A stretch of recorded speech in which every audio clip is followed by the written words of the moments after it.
Hi, I'm Chris Anderson, eXp Realty here in Sedona. And who joins me today is CEO, President David Collins of Real Marketing. Now, he runs one of the most successful marketing companies for real estate agents in the United States and in Canada. Some fun things you need to know about David because he's a dear friend of mine. He's a 42-time marathon runner. He's a world champion motorcycle racer. Actually, in 2018, he won Division 7 championships. Now, that's pretty good. He likes speed. He likes risks. And, you know, I think about, he was a luxury broker owner in Palm Beach. He was one of the top producing agents in Marin County. So he's been there. He's walked in our shoes. And David, it's just great to have you on this video discussion on the best marketing techniques, mastery of marketing in unprecedented times and COVID times, which we know is unprecedented. So thanks for joining me today and sharing this information with the eXp agents that will be attending this eXp Summit. Oh, thank you so much. It's absolutely a pleasure. And I love the eXp model. One of the things I always think about, I'm not Italian, I'm actually Irish and Catholic, but I talk with my hands. But one of the things I really think about the eXp agent is that when they move from a different brokerage to eXp, they actually have the phenomenal opportunity of having more marketing dollars to spend to grow their business. So that's the thing that, when you asked me about eXp, it was the thing I loved the most. And, so you can now spend more dollars to make more dollars rather than giving it to the broker. So love it. Absolutely. So let's talk from your experience. You've seen downturns and you've created some of the best campaigns in these downturns than anybody I know. So let's talk about it from your perspective and what agents watching this right now should be doing. Wow. Really, really sensitive subject to all of you, because when the market turns,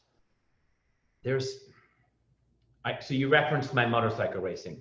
Mm-hmm. When I lose as a professional motorcycle racer, I come back with an absolute vengeance. It's what made me the champion. Same with my running. There's not a lot of people that have that within them. Like Chrissy, if you're making X amount of dollars a month and all of a sudden that drops, your instinct is to drop spending. Right.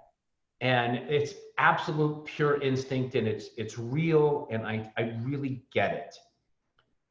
So I put together a little slide presentation, and ironically, I was telling my wife, Sandy, who you beautifully introduced me to. Chrissy introduced me to my wife, by the way. Love you. Yay, she's the best. Yeah, and so I put together, I'm gonna try and go through this very slowly because it's numbers, and ironically, the 30 years I've been doing this, I've tried to explain it, but I've never actually put it on paper. So I think I'm gonna have to ask, I'm gonna share, let me share my screen. Yes. And I'm gonna preface this by saying, look, I saw double-digit interest rates. I saw the downturn in the 80s. I saw the downturn in 2005, 6, and 7. I literally owned a brokerage, the high-end brokerage in Palm Beach at that time. I've seen every downturn in the last 30 years. Most people I know haven't been in the business that long. Yeah. Most people don't remember MLS books, which we can talk about later, maybe. But I'm going to share my screen, and I'm going to go through this relatively slow. I think because when we start getting into a lot of numbers, I think it's challenging. So Chrissy, can you see, what do you see?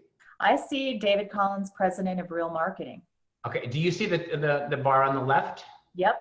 Okay, so I'm going to do it from here. And now you just see the slide? I sure do. Okay, great. So and let's just go through this slowly. I'm asked constantly, how much money should I spend on marketing? What percentage? Now, I was in the business when Mike Ferry just got started and lived in Simi Valley. So I've seen these coaches for 30 years. The craziest thing I've ever heard is someone just throw out a number about what you should spend, what percentage you should spend. In the business world, all right, I'm going to back up. We missed a little thing on my resume that I'm going to help you with. So Tony Robbins interviewed 700 businesses across the world and asked one of them to join him on stage in London for the Business Mastery course. We were the company and I was the guy that did that. It was because we run our business and our clients' businesses, as we coach Chrissy and lots of others, by the numbers. So I just want you to look at this. So if somebody asks you, how much should I spend on marketing? The first question before anybody should spit out a number is, how much do you want to make? Right. Right. So if you figure out I spend $1 and I make $2, okay, so I want to make $10. Well, then you need to spend $5. Right? It's pretty easy. It's simple math. But so again, I would really avoid those numbers. But for the sake of this conversation, we're going to say, as you can see up there, that we've decided, or the agent that I'm working with has decided that they're going to spend 10% of their income on marketing. And so as you can see here, they made this particular, this is just obviously hypothetical, an annual income for the agent, gross income for the agent was $200,000. So they spent $20,000 marketing, which was great. That means that they're getting about, they're spending 10% of their income. It also means they're making 10 times what they spend in marketing to generate revenue. Now, this revenue obviously covers bills and a lot of other things. So let's look at what happens in a downturn. And I saw this when I was literally, I ran this company out of Boca Raton, Florida in 2004 through 7. And I saw so many friends and dear clients go down this rabbit hole. And here it is. And it should make sense to everybody. It's very logical. Okay, so we know you spent, 10%. Now the market changes, and the market always changes, by the way. This one is, I think we're going to come out of this one insanely well. Yes. And you ask me that question later, Chrissy, because you know me, I'll forget. I'm ADD. I should be an agent. Anyway, so the market changes. So now I'm gonna assume these aren't real numbers, but I say Chrissy is spending 20,000. Can I call you Chrissy? You sure can. Thank you, honey. I know, but we're friends, and so Chrissy spends $20,000. Now the market changes, and she was spending $20,000 to make 200. Now all of a sudden she's spending $20,000, and her return drops from 10 times to 7.5. So she's spending $10,000 or $20,000 to make 150. That's a scary proposition for Chris and anybody else. Here's what most agents do. They go, well, wait a second. My budget is 10% of my income. So I'm going to drop my budget to 15,000 because I only made 150. Totally makes sense. Right. Let's dig a little deeper. So if Chris used to spend $20,000 to make 200 and get 10% return, and now it's only generating 150,000, she's actually getting a 7.5% return, which is ironic. That's a 750% return. Right. But nonetheless, it's less. She's spending the same money to make less. Most agents, I don't think Chris will do this, but most agents will say, okay, great. So I'm going to have to change my marketing budget, right, to 15,000, right? So I'm going to change my marketing budget to 15,000. Makes sense. It's 10% of my, that's my marketing budget. But let's do the math. So if we know because the market changed that the return on marketing right now is 7.5 versus 10, and that number will jump around, by the way, throughout your career. That means that now if she spends $15,000 times 7.5, guess what her new income is? It's $112,500 versus $150,000 she was spending earlier because she was spending $20,000 a month. So you drop your marketing budget again because now her income has dropped to, roughly $112,000. She goes, well, hell, I can't spend $15,000. I've got to drop it to 10%, which is $11,250, 10% of her income. Now what happens? So you do the same thing. You take the 7.5% times the 112, right? And here's her projected income. Yep. it drops to 84,000. And this goes and goes and goes. And I've watched this. It's not about me. It's about I own a marketing company. I watch dear friends do this. And as you can see, eventually you get to the poverty level because you keep spending less because you're making less. I think in my world, in our company, like we're down $150,000 a month. Guess what we did? Implemented 4 new campaigns. Right. Huge money. Because now I know I need to spend more money to make the same amount of money in this time. I also know that all those Johnny-come-lately magic bullet real estate marketing firms are going to go by the wayside. And when the market turns, we'll be on top of the world. So as you can see, eventually you keep doing this, and here's what happens. You end up at a Starbucks because they have great insurance. Right? Okay, so. No, thank you. I can't see you there, Chrissy. I just can't. No, thank you. No way in hell, excuse my English, my Jersey. All right, here's what should have happened, and let me show you. It's really simple. So if you were spending 20,000 and making 200, and now you're only making 150, right? If you increased your marketing budget, because now you're getting a 7.5% return, or times, it's actually 750% return, right? So if you increased your budget from 20 to 27.5, you actually would make 208,000. By the way, you were spending 20,000 to make 200. Now you're spending 27,000 roughly to make 208. This 8 actually covers your additional expense. Math 101. And so this is most agents don't do the math. Most agents don't do the math. Well, it's a great segue into marketing, which I think we should jump into.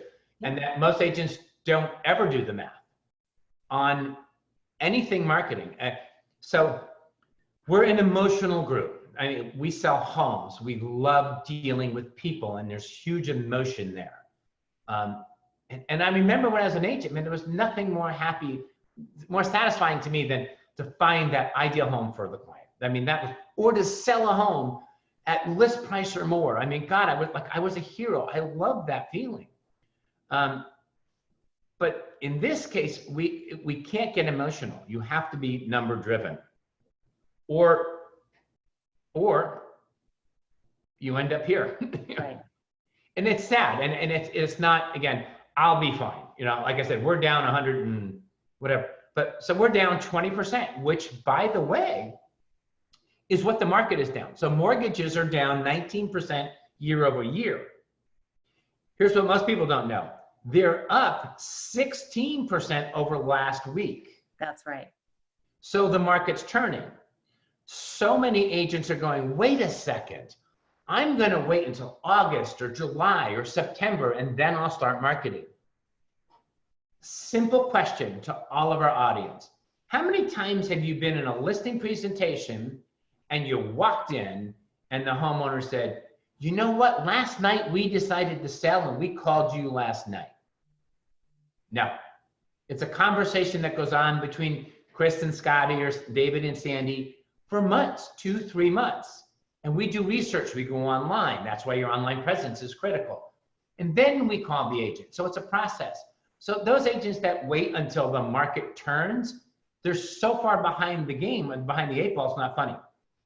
The other issue is that right now, and we're seeing it, and it's in many articles right now. I think I can pull up this article Inman just came out with. I probably have to hit escape. You guys, I talk to myself, and it's just the way it is. So Inman came out just with, I love following Inman. They're great on research and whatnot. So what they're saying is that 44% of sellers are waiting until the market turns. Yep. So let's just use the number 50 for conversation's sake. And in Sedona, 50 homes list every month. These people want to sell. That doesn't change. By the way, 50 have done it for every month for the last 12 years. And that's not going to change in the next 3 months. So now, Chris, your market's probably down 50% on listings. So instead of 50, there's only 25 available. That means there's pent up sellers or listings at a rate of 25 a month. The minute the market changes, they're all going on the market. Right. So what most agents think is, oh, I'll wait until they all go on the market. Well, wait a second, it's way too late. They're already having that conversation with their spouse. They're already discussing what agent to go to, what agent to work with. The disappearing agent, Inman had this conversation the other day. The disappearing agent is dead. Like if you're out of the business, because the agents that continue to market, I'm just going to put it to you this way. I have more clients right now adding more marketing. And maybe at this point, sometime, Chris, we'll talk about what we do for you and our clients, but they're literally adding homes. They're adding 15, 16, 2,000 homes because they know other agents are disappearing. Yes. Right? And so they go, wait a second. There's a great community over here that I can dominate. And that agent just disappeared and has been disappeared for 3 months. They're going to jump in, and I've seen it. I've seen it 3 times. And it's an absolute, don't become the disappearing agent. And it's tough. I mean, I totally get it. There's nothing harder than to spend more money when your business goes down. Now, that also means that you've been somewhat responsible in your savings and in your business account. And that's a whole nother seminar. We could do a whole seminar on how to set up a business account and how to contribute to that and marketing going forward. So that's my 2 cents, if it's worth for what it's worth, Chris, on what I've seen 3 times. Right. So the key is to increase your dollars, be visible, basically is the wrap up. And then also let's go over the pieces that you do and how they're different from other pieces out there where it draws the attention of the client or the seller and or a buyer. Sure. And how it's different from the other marketing materials out there, because I know a lot of people on the call do their own marketing materials, and they wonder why they're not getting calls off of those materials, and they're saying print advertising's dead. And we know from the numbers, tracking my numbers, that print advertising actually does work, but they don't want to do it because it's expensive. Right. So you're right. And I think that I'm going to share Chrissy's statistics. And Chrissy and I have known each other for 12 years. And when she worked in Scottsdale, literally one of my first clients. There's lots of fun stories there. But the first time I came to visit was one of the funnest. Anyway, Chrissy drove me around for 2 days, knowing I wasn't a buyer, because we wanted to see what her market was like so I could analyze it and create the proper marketing. Anyway, long story short, Chris calls me approximately 5 years ago and goes, I'm moving to Sedona. I'm like, you're nuts. You're crazy. You have no business. I said, where's your office? She goes, I won't have one. I'm like, smart, really smart. We're doing good here. And she asked if I would help. And of course, it's what I love to do most, is to help agents become more successful. And so I said to Chris, and I think you can validate this, I said, when we worked together in Scottsdale, you pick the neighborhoods. I said, this time I'm picking them. And we picked 1,000 homes to go after. And for those of you who don't know, Chrissy is the #1 agent in all of Sedona. Her first open house, I believe her competitors cut her tires. Other agents slid her tire, literally on her Tesla, right? They cut her tires. Anyway, so Chrissy is the #1 agent. And so here's the why. Can you see that screen, Chris, of all of the slides? I sure can. That's what you're seeing? Okay. So for those of you who don't know, I do 40 or 50, 60 seminars a year all across the US and Canada. So I'm going to pull some slides out here just to highlight what's going on and how and what we do works. So this is an interesting statistic from NAR. 78% of homeowners stated they work with a neighborhood expert if there was one. So pretty interesting. How did we as an industry get out of that? It's actually pretty simple, and none of you are going to like this. The internet. Is the internet. So I don't have it here. I have an MLS book. I had to buy it on eBay for $50, but I have an MLS book. So 25 years ago, I could have gone through any neighborhood community area in North America and named a part of town, and you'd have named an agent. And when the internet came out, here's how we got suckered into this. And it said that 97% of home searches start online. Absolutely true story. But according to NAR, let's go back in time a little bit. Let's go back 11 years. I'm going to do this so you guys can't see the upcoming slide because that gives away some of it. So 11 years ago, 5% of sellers actually selected an agent online. By the way, the iPhone had just come out. Let's think about the technology that has evolved in our industry in the last 11 years. Here's a better question. I want you all to think about what you saw at convention 5 years ago that you're still doing today that still works. I never get an answer on this one.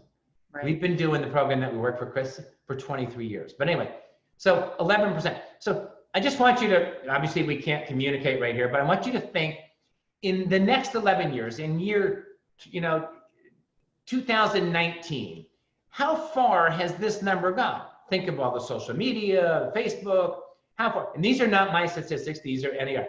How many more sellers today actually select their agent online than 11 years ago? No more. That's right. Absolutely no more. Come on. And as I always, Christy knows me, I tell you, if we're doing a live seminar, I tell you, I'm old and grumpy, don't lie to me. Ask any agent in your office. Take a poll in your office. Look at the listings in your office and say, okay, how many really came from the internet versus personal sphere or farming? Right? It's 5%. And now there are variances to that, and they typically only occur in retirement communities, South Florida, Palm Springs, Arizona, because people retire there and they may not know somebody. So it goes to about 7%, but still not a high number. So statistically, this is absolutely horrible. But this is how we got hooked into this, was the internet. So how do we portray, just looking at these different slides and make sure that we're not missing something. Here's a big issue, and thank you for being flexible, guys. So we have clearly learned to block this. I guarantee you, everybody I know and myself, I got up this morning, I have to confess, I literally drive to Starbucks every day. I have to drive through with my hand sanitizer and my mask and whatnot, but I do. And then I go home and I get on my computer and I go to my email and I go click, click, click, click, click, trash. Yep. So I'm trying to be efficient, right? I'm trying to get my 100 emails down to 50 is always my goal, right? And getting in the trash. So we've learned to block this kind of messaging by far. And if you're on Facebook, it's crazy. I have 4,953 friends that I don't know. Well, no, there's one I do know, Chrissy. And and if you put a message on Facebook, if I have that many friends, trust me, every time somebody posts, it just drops. So I never see any of my friends' posts or my really good friends' posts. All right, so let's look at, Chris asked me to show you what we do for her and a lot of other clients. It is a print piece, it's a mail piece. I think that, Chris, if you don't mind, I think it's important just to run over really quickly, I'm going to go through this really quick, some common misperceptions about direct mail. Yeah. First of all, it's expensive, which you touched on. Right. Right. And so I always say, they think that's the number one thing my friends think. They go, wow, it's going to be too expensive. And I'm not making, in this downturn, David, I just don't have enough money to do this right now. I don't think you have enough money not to do it. You already saw the first slide. Stop spending money, stop making money. I mean, that's good. So if Coca-Cola started losing market share to Pepsi, would Coca-Cola spend more or less money on marketing? More. Of course they would, right? We're foolish. All right. It's expensive. Wrong question, right? Right? So what's the right question? What's the return? Yep. Because if I go to Chris and say, you know what, Chris, this is expensive. This is $100,000, which is clearly not. And we know that Chris's return, or my average return, is about 7 times. You'll make 700,000. Well, I know Chris is a sharp enough businesswoman. She'd come up with the 100,000, right, to make the 700. Most agents won't. But here's an interesting thought. When I do the seminars, I usually say, who bought a new car? And somebody always raises their hand, and it's usually a $40,000 or $50,000, $60,000 car. And I say, so you spent $50,000 or $60,000 on a car, so when you pull up to a house, you don't look like a loser. And then you save 7 cents on cheappostcards.com. That's right. There's a disconnect here, guys. And it's not, and so one of my favorite slides, so, and which I obviously missed because I always start with, if I'm doing a seminar, I think, yeah, this is it right here. This workshop is not about right or wrong. Right? This is about what, as an industry, where we've gone. Everybody does it. No one's wrong here. It's just that we've gone down this rabbit hole for so long as an industry that everybody's like sheep. They keep following people down the wrong hole, except for those clients that are successful. And if you talk to them, I've never met an agent, the top agent, that doesn't dominate an area. Right. Not once in 30 years. Not once. You can tell me whatever you want. That's never failed. All right. Let's get into the products that we have talked about and make sure I'm not missing anything here. All right, I'm going to finish with this and then move right on to what Chrissy wanted me to cover. And that is, NAR did a survey, and the survey was 4,897 homeowners surveyed. What are your 4 biggest concerns when interviewing a listing agent? And I have thrown this question out hundreds, if not 1,000 times, and offered $100. Here's the crazy thing. This is the only industry in the world where everybody can't answer that question. If I go to an IBM salesperson and I say, what is our client's #1 concern? And I can't, my manager asked me that question and I can't answer it, I'd be fired on the spot. Absolutely fired. Very few people get this. By the way, here's a tip. It is also the single most commonly asked question in every listing presentation. And that is, how many houses have you sold in my neighborhood? Bingo. Yay, I get $100. $100, Chrissy, credited to your account. Right? That's the truth. Right. God's honest truth. And so easy. And Chrissy's got my information up there. If you want to farm an area that you haven't sold anything, look, Chris went into a city that she had never sold anything in, and she became extremely successful. #1. There's nothing I like more than #1 than #1 2 years in a row. So this is the product that we work with Chris on, and 1,600 agents across the US and Canada. So if we know that the #1 concern of all homeowners is neighborhood expert, how do we portray you as the neighborhood expert? And for 23 years, this is a product we've used. It has never failed. 2007, 2005, the early 90s, the late 80s, this is the product. So it's a market report. It really just demonstrates to the homeowner that you are the neighborhood expert. Let's go through it rather quickly. This photo, we just ask you, give us a photo that they would recognize. If it's a gated community, that's a no-brainer, but most of the time it's not. It could be a beautiful picture down a nice, one of the nicer streets in the neighborhood. It can be a shopping center. So Lisa does one in Desert Ridge, right? And there's nothing really pretty there, but there's a killer shopping center. So we introduced that. The next thing is, if I ask 3 people, where do you live? How do they reply? So I'm going to backtrack a little bit. One of the neighborhoods we do for Chris isn't a neighborhood. Right. It is called, we call it Behind the Gates. So in Sedona, there are some very high-end communities, but it'd be very cost prohibitive to create an entire piece like this for 50 homes. So what we did is we grouped all of the really high-end communities that were gated and created one piece called Behind the Gates. And it's absolutely stunning. And I think Chris can tell you how well, she'll tell you when we're done how well this works or doesn't work. All right, most important, variable data. On the front of this piece right here, every single homeowner's name. So literally when Chris mails out, I think about 2,000, 2,500 pieces, every single homeowner gets it and it says, especially prepared for David and Sandy Collins, right? So, I mean, That is so, it's personal. We're an incredibly personal business. If you're mailing, if you've ever mailed and you don't do this, that's 90% of the reason why it doesn't work. All right. Homeowners are 5 times more likely to remember you if you do that. Upper left-hand corner is the agent's photo, really important. That's location. That's normally where somebody's eye ends. Personal call to action. So again, here is the homeowner's name again for the second time. MLS data, we've all done this, right? The problem is we did it on cheesy postcard or copier paper and stapled it and left it on a homeowner's doorstep. Was it classy and elegant? Was it, did that marketing represent how you're gonna market my home? A cheesy postcard and postcards.com? Do I have any choice but to believe that's exactly how you're gonna market? If that's how you market yourself, Christ, that's gotta be as good as you're gonna get, right? So anyway, we've all done this, probably not as professional as it should have been. Again, personalized call to action and free home evaluation. So this is a really critical part because I think that most people go to the internet, homeowners go for 2 reasons. One, to do their own CMA. They're trying to figure out what the house is worth. And the other is to find their next home. That's it, right? And then they call the agent. It takes about 2 to 3 months for that process to go on.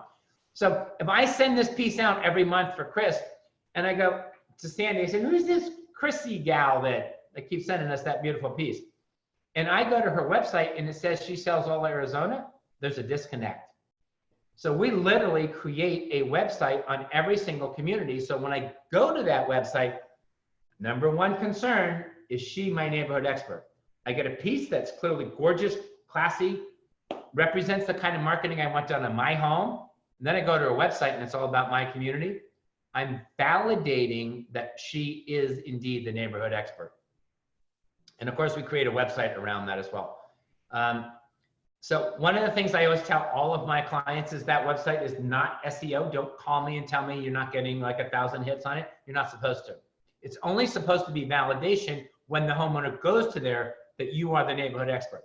But this is one we just randomly pulled. And here was one of the craziest things I had never seen. 9 organic searches, which means they didn't get a piece. They literally just went in and typed in behind the gates Sedona and got to Chris's website. Or more than likely on this one, they typed in the community name and that's how it went. So good stuff there. And then testimonials, we obviously love to include testimonials. And on the back are statistics. So we're really trying, if you look at this piece and you understand all of the personality types, we're really trying to touch each one. So as I'm the Wall Street Journal, kind of like, give me the quick report. I don't need all this. I just need the quick and down and dirty. Right? I like this too. Right. That kind of guy. Analytic, quick, time. I got stuff to do. Don't have time for all that other stuff. More personal data. So this is a call to action. So rather than dear neighbor, it says Tom and Susie. If you'd like a home, evaluation of your home, call me. So we have found and I have 1,600 clients, 51 employees, offices in San Diego, New York, and Vancouver. There's nothing we couldn't do financially. This is the piece that works the best, right? If I could run Facebook ads and charge you guys stupid money and convince you, like everyone else, that that's the way to go, I would. I spent $150,000 on Facebook ads for a couple of agents, only to find out we could never recoup the $150,000. We could get a deal or two, but we couldn't recoup the $150,000, right? Trust me, it's important to be on Facebook. Just give it the value it's due. So this is the ultimate solution. How well does it work? So this is Lisa. She knows Chris very, very well. I started working with Lisa almost a little after, clearly after Chris. She is the #1 agent in Toronto 5 years running. When I met her, she was homeless, sleeping on her mom's couch with 2 small children. And I sponsored her because I grew up with 3 of us in one bed and my mom sleeping on the couch. Mm-hmm. And Lisa actually paid me back. I never asked for a dime, right? But her integrity was just that, right? And she paid me back. This is Elizabeth McQueen in Vancouver. Got out of the business, just was in the business for 15 years, burnt out, went away for about 18 months to Dubai, of all places. And this is her return, right? 1,200, 1,000%, 1,700%. The thing I like about Elizabeth the most is that in 2014, I think she had a 2012 BMW. 740 Li, nice car. And she made good money. Back in the business, she made 191,000. And what she didn't do was go buy another car. She actually invested in 6 more buildings, and then 8 more buildings, and then 13 more buildings. And in 2020, she'll be at 41 buildings. And guess what? She still has the 2012 740 because she's investing in herself, not her ego. I didn't mean to be mean, but I am. I'm old and grumpy. This is a testimonial from a homeowner. Like, how many times in your career have you ever done marketing and a homeowner sits down and writes you a letter that says, I so appreciate your marketing. We just bought in here. We love this community, and we love that you love this community. And we're not going to sell, but if we know anybody looking to buy or sell, we'll send them your way. Killer referral source. And guess what? She's global marketing. Like, that was quite the validation, I think, on our part. So the question is print dead, or is it the path to success? Print's never been dead. It's never died. We just got cheap. As Chris said, we just said, oh, it's too much money. It's not about too much money. I never care about too much money. I care about how much money do I spend and how much do I get back? And if I get back more than I spend, I'm golden. So I think the web and the internet are very important. We're really keen on that. The print media drives these, by the way. The print will drive the social media and the web and the internet. The other thing I'm going to caution you on is do not do, and Chris would never do this, or none of my clients, my successful clients do this, is do not do a beautiful market report and then go to cheappostcards.com for your, just listed, just sold postcards. It has to be as elegant and classy as you all are, and as the piece that got you the phone call. Don't do a bait and switch. The clients, it smells bad, right? And I've seen it. My sister-in-law lost a $1.3 million listing because she did a beautiful market report to the neighborhood, and then she was in such a hurry to do the open house. It had to be this Sunday. And I'm like, Claire, no, wait a week until we get the brochure done. No, I have to do it this week. Time is of the essence. Yeah, and a homeowner walked in and saw the MLS printout and fired her on the spot. She had a listing for 5 days. $1.3 million, which was the highest price listing in her entire city of Valley Center. She lost it. And she could have leveraged that listing to get all of the other high-end listings, but she was impatient and she just got silly. So we do provide all of the additional marketing materials you would ever need. We have an incredible EXP package, by the way. If you're interested in it, we've actually created with the EXP logo an entire marketing package that we'll be happy to send out to you. So the question of the day is, are you portraying the best you? Is really, that is the question. Are you portraying the best you, and are you getting the most out of your marketing dollars? You have to hear that clearly. I didn't say, are you spending the least to get the most? I said, are you getting the most out of your marketing dollars? Because all of you, or all of us at one time or another, including myself, have tried to get away with less to get more. And our grandparents taught us about that. I'm going to leave you with one thing. I want to dispel a myth. Most everybody thinks because our marketing materials are so beautiful and elegant and classy that they're really just for the luxury market.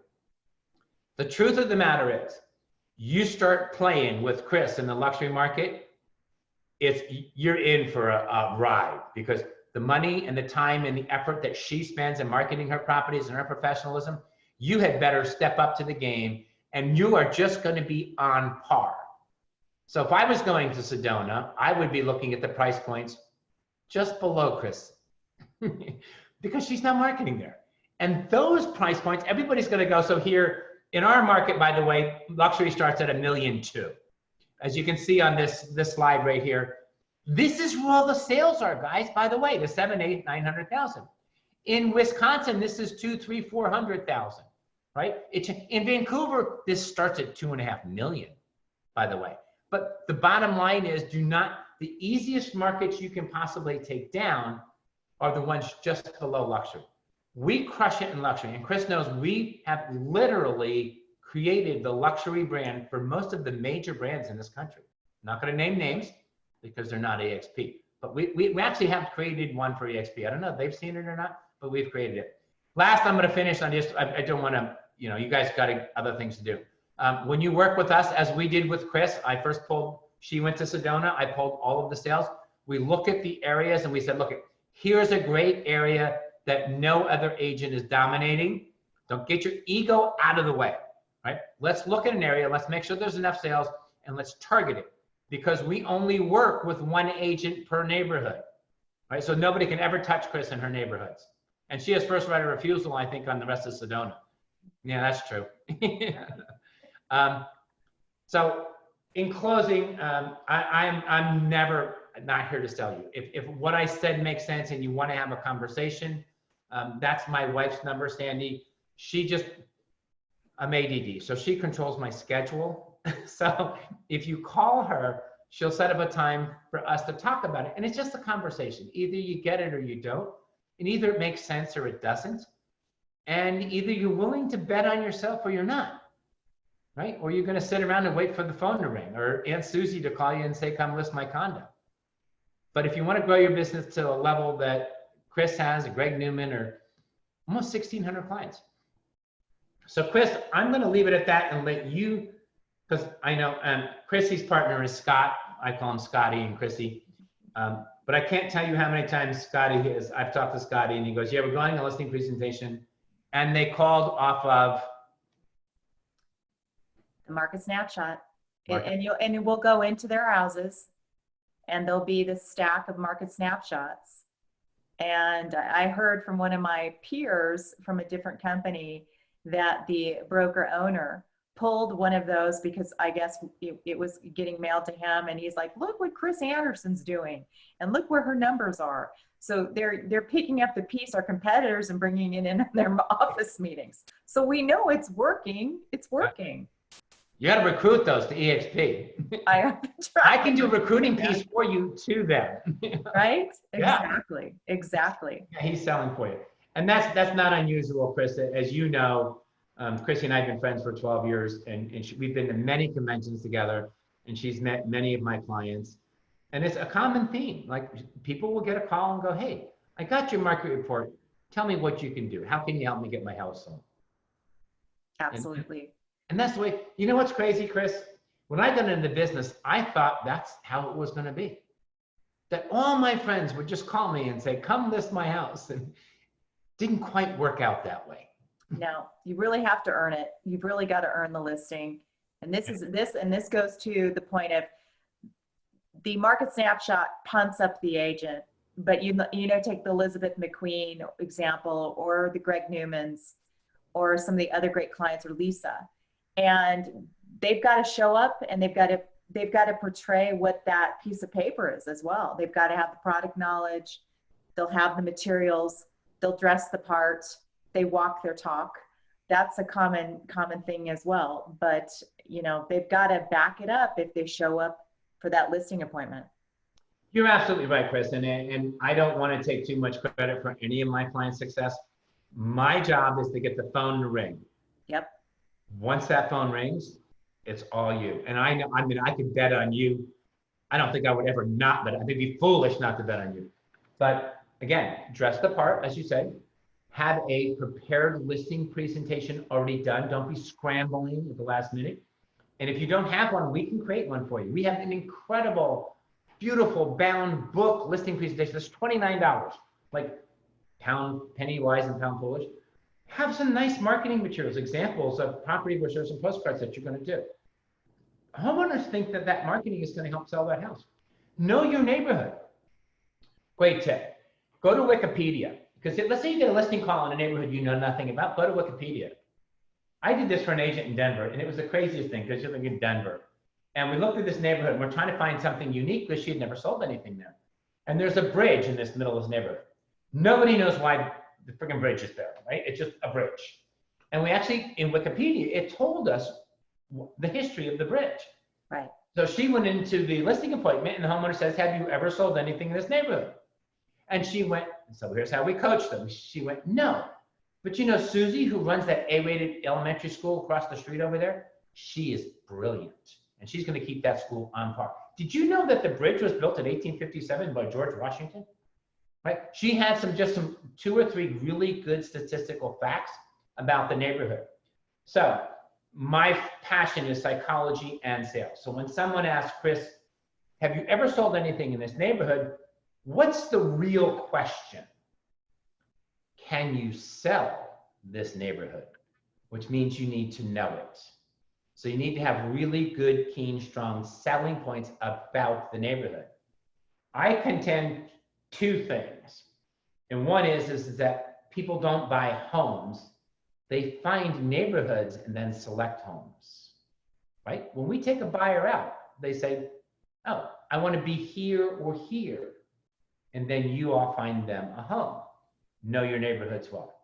The other thing I'm going to leave you with is just a great tip, and then that is I have made this bet to audiences of thousands of agents, and I bet the entire audience $20 each that the MLS, when you go, I'm a buyer and I go to Sedona, that the MLS process is not a process of search. It's a process of elimination. Yes. Because Chrissy knows that Sandy and I have a weekend to look at, gosh, you have beautiful homes up there, maybe 10, 12 if we're going to really push it. And Chris has to eliminate the other 50 that fit into our category. Night shots, by the way, get shown 3 times more than non-night shots, right? Verbiage is really important. Your photography is critical.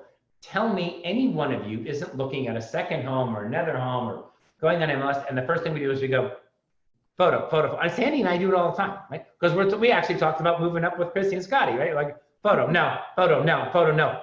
The house could have been gorgeous, but the photo the agent put up there was like garbage, and we're like, I don't like that house. So, and just tip of the day, we could go on for months and months and months. Absolutely. So if there was a piece that you would recommend some of the agents that are watching right now, what piece would you recommend they get started with? So the market report is clearly the piece.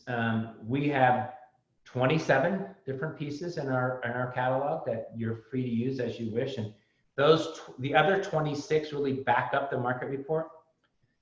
The market report addresses the biggest concern. 78% of homeowners say they want to deal with the next neighborhood expert. So the market report portrays you as that neighborhood expert. It also portrays you as knowledgeable because we're creating for you. By the way, we do all of that. Chris doesn't have to pull those stats, by the way, we do it for her. You're portraying to me as a homeowner, my biggest concern, I own a business. So my second biggest concern is my home. The first is my business. Right? So when I go home and I get that piece and it's like, God, this is cool. I mean, this is accurate, good. This is as good as the Wall Street Journal, if not better, right? This person knows my neighborhood and knows what's important to me. That's the value of my house. Is it going up or down, right? Can they help me sell it if I want to sell it? So the market report is, I got to throw this number out. Let's let you know. We do 5.5 million market reports a year all across the US and Canada. Our agents crush it. Go to Google reviews, right? I mean, just anybody's thinking that, this is the next magic bullet you saw at convention. Yep. Not happening. Go to Google Real Marketing, and just read the reviews. I think there's 78 reviews or something. And call those agents, right? Call Chris. I mean, we don't play games, and what we do helps agents make money, and that's how we've grown from twice now. And in the last 12 years, we've gone from my kitchen to 51 employees, 3 offices, international, and 1,600 clients, because what we do works. Fantastic. Now, how many pieces should they consider to send out so they get the biggest return on their investment? Okay, so that's a really, really good question. So I'm going to throw it out there, and in an audience, it'd be easy. You'll answer the question, Chris. We'll pretend you're the audience of one. So Chris, if Scotty and I ask you to go to the store to get me something to clean my ears, what do you get? I gotta clean my ears. Little Q-tips. Q-tips. Chris, Q-tip is a brand. You got me a cotton swab. What color is the box? Blue. Are they going to change that color anytime soon? No. No. So they literally have branded themselves so well that you literally refer to the item as their brand. That's brilliant marketing. Okay, so let's backpedal here and answer your question. how did they do that? So they had to get in front of you 8.4 times to establish that brand so that you just rattled off Q-tip. By the way, an audience of 1,000, everybody will say the same thing. They're that good at it. So how do you do that, and how frequently do you need to be in front of them to do it? So 8.4 contacts. Those contacts need to be within a 30-day period. So if I mail once and then wait 2 months, I'm literally starting all over. Ideally, you would get them within 8.4 contacts within 4.5 months. So if you had the budget, and I think when you started, we did this, we did the market report, and then 2 weeks later, we did a postcard. And then we did a market report, and 2 weeks later, we did a postcard. You just do that for 4.5 months. That's an expensive proposition, but not terrible, right? The return is clearly there. Right. Then in month 5, you just go to the market report. Now, let's say you're cruising along with the market report, and I know you do this, and you get a killer listing. We say skip the market report if it's not in your budget and mail a property brochure. So watch what's going on here. The neighborhood, a homeowner wants the neighborhood expert. Chris has gone, wow, I'm your neighborhood expert, I'm your neighborhood expert, look what I've listed, look what I've sold. She gets a listing, and then she creates this beautiful 4-page property brochure, and she mails it to the homeowner. Because what do I really want to know as a homeowner?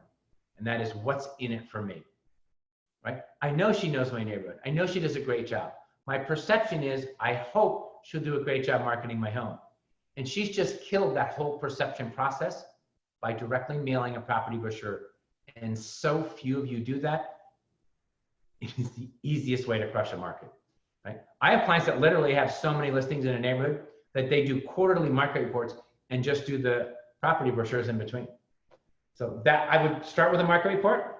You can augment it with a just listed, just sold postcard or killer content. We have a killer COVID-19 content piece right now that doesn't even talk about selling. It just says, I'm here for you, right? And then when you get a listing, let's do a property brochure. And we do the property brochure for the same cost as the market report, which, by the way, we didn't discuss. That market report, we now have a special, is that 4-page market report you saw of Lisa's is $1 plus postage. Fantastic. You can't get that copied at Kinko's one-sided for $1. Right on. Never mind design, laid out, statistical data put up. So $1 plus postage. If you're tripping over the pennies on the way to the dollars and you're spending 67 cents on a postcard, you need to rethink that. Fantastic. And in your experience, David, you would, like, we started with about 1,150 homes. Right. Some agents out there, they say, well, I just want to start, and my budget for 100, I'd like to do 100 homes. They'll most likely fail. So what is your recommended number to start with? So statistically, I'll tell you a great statistic. So the 17 years of the 23 years that we've been doing the market report, I don't have a client that has done 800 homes or more that's not still with me. So I just know statistically that's a killer number. 800. 100 homes, and I think you and I made this mistake when we first started 12 years ago, right? Because I'm learning as well. Right? We went with 200 homes, I think, in Gainey Ranch. There's not enough turnover. There's not enough sales in 200 homes to support it. So on the $1 market report, 500 is the minimum. So it's $500 plus postage, probably going to run you about $630, $650, depending on the postage, somewhere in there. I like 800. I absolutely know that number works. 8.4 contacts, 800 pieces, never fail. I mean, it does fail. It fails when I get an agent in the door and they can't close the deal. There you go. Right. So if you can't close the deal and you know you can't close the deal, by the way, if you can't close the deal, you already know you can't close the deal, get some coaching on closing the deal. There you go. Yeah. There you go. Well, David Collins, you're a rock star. Let's pull up that one screen with Sandy's information. So we'll throw that up. So anybody from eXp that's watching this amazing video discussion, this is the woman you need to call, Sandy Collins, 480-628-4882. She loves texting as well. So, call Sandy. If any of this resonates, you want to dominate the neighborhood and start strategically mastering your marketing in your neighborhood of choice. Real Marketing is your answer. And David, thank you so much for doing this video discussion. It's great to see you and great to talk to you always. I always learn a lot. And You've just helped me so much. So I'm so appreciative for you and your company. My pleasure. Love you to death. And be safe. And let's rock your world. Watch, the market's going to change. Get on top of it. Get ahead of it. Thanks Love so you much. All Thank right. you. Have a good day. Will do. Bye.